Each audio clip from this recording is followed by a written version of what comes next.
think the Russian objective is less about seizing the physical territory of the Donbas. Certainly, they're very happy to do so, but I think the real objective for them remains the vassalization of the Ukrainian state. And we've seen this in various Russian statements, the latest of which is their sort of peace proposal that is leaking from that they worked with the U.S. on, in which there's a bunch of conditions that have nothing to do with the Donbas. They involve a smaller Ukrainian army. They involve Moscow getting a sort of veto on Ukrainian international agreements to preserve neutrality. These are all things that are really the wars against Ukrainian sovereignty. The goal is for Moscow to have a military, diplomatic, and economic veto power over anything Ukraine does. That's the objective. And so their strategy to do that is to attrit Ukrainian forces through this continual advances. And so, again, I think for them, the failure in Pokrovsk is just the number of casualties they're going to have to take to achieve that. But they're still trying to they have to push Ukrainian troops continually, because otherwise, if both sides pivot to a defensive posture, Ukraine will continue to reinforce its troops, rotate its troops, strengthen its lines. And it's just something that Russia just can't afford to have that happen really anywhere. Yeah, speaking about casualties, Ukraine says Russia is losing almost 30,000 troops a month, killed and wounded.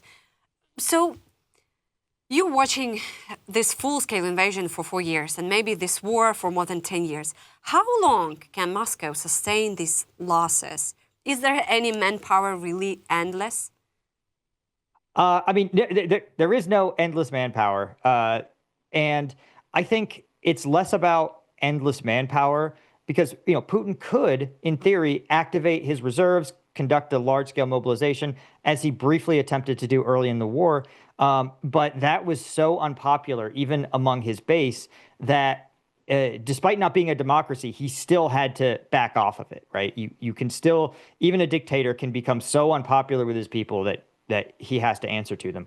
And so I think there's some signs that the Kremlin recruitment pipeline is cracking because their protocol has been to offer exorbitant salaries to oftentimes poor rural Russian men, oftentimes older Russian men with very limited job prospects, bring them in, train them briefly, and then send them into the fight in these high-risk, high-attrition roles like infiltration, assault.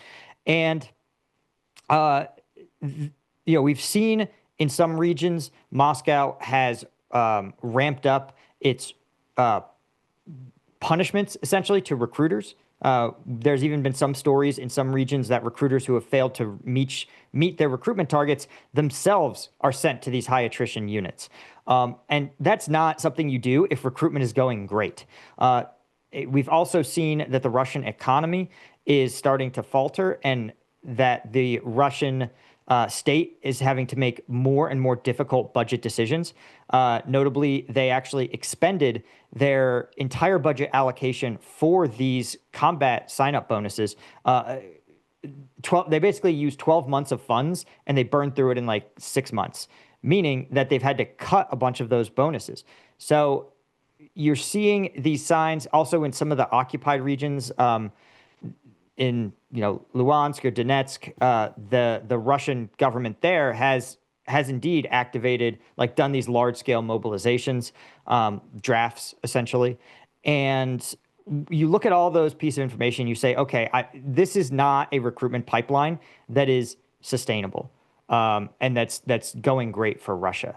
Also worth noting is that the secret is out. You can't kill 600,000 people and wound nearly 1 million, and still try to keep the reality of the war concealed from the Russian public, right? Even with the Moscow's level of control over media in Russia, you still have, you still, a person in a Russian village, they can't miss the fact that so many of their friends' dads have been killed in this war. And so there's a level where no sign-up bonus will get a person to sign up, right? Like if Russia was to offer me $1 million to be on an assault unit, I'd be like, no, I have kids, dude. Like like there is no sum of money that will get a certain certain percentage of people to sign up. So, yeah, I don't know if the Russian pipeline for troops is going to collapse imminently, but there's really some signs that they can't sustain this level of attrition for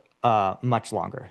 Yeah, Paul, you mentioned that there is another attempt to create a peace plan for Ukraine, and something is happening between the US and Russia. And yesterday there was a high military representatives coming to Kyiv, meeting with also Ukrainian authorities regarding this secret peace plan, or maybe it's not the secret, but still we know that we cannot trust Russia, and it looks very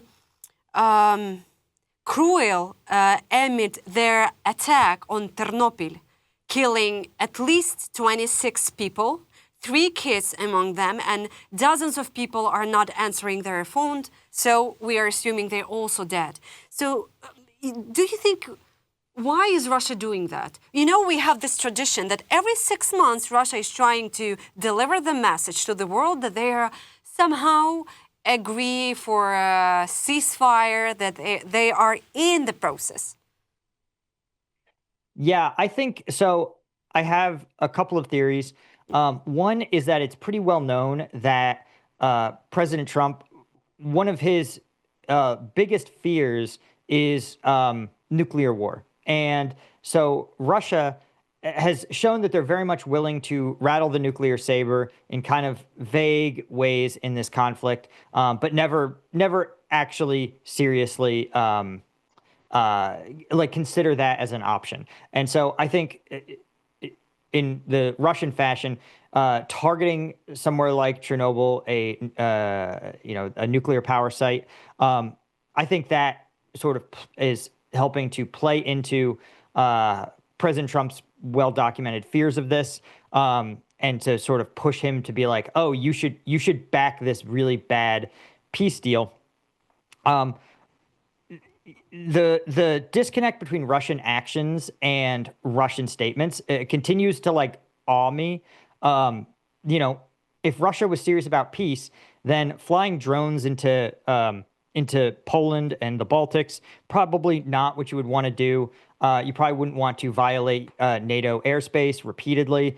You probably wouldn't want to have your FSB destroy civilian infrastructure inside of NATO territory. All of these things Russia has done in the last 60 days or so.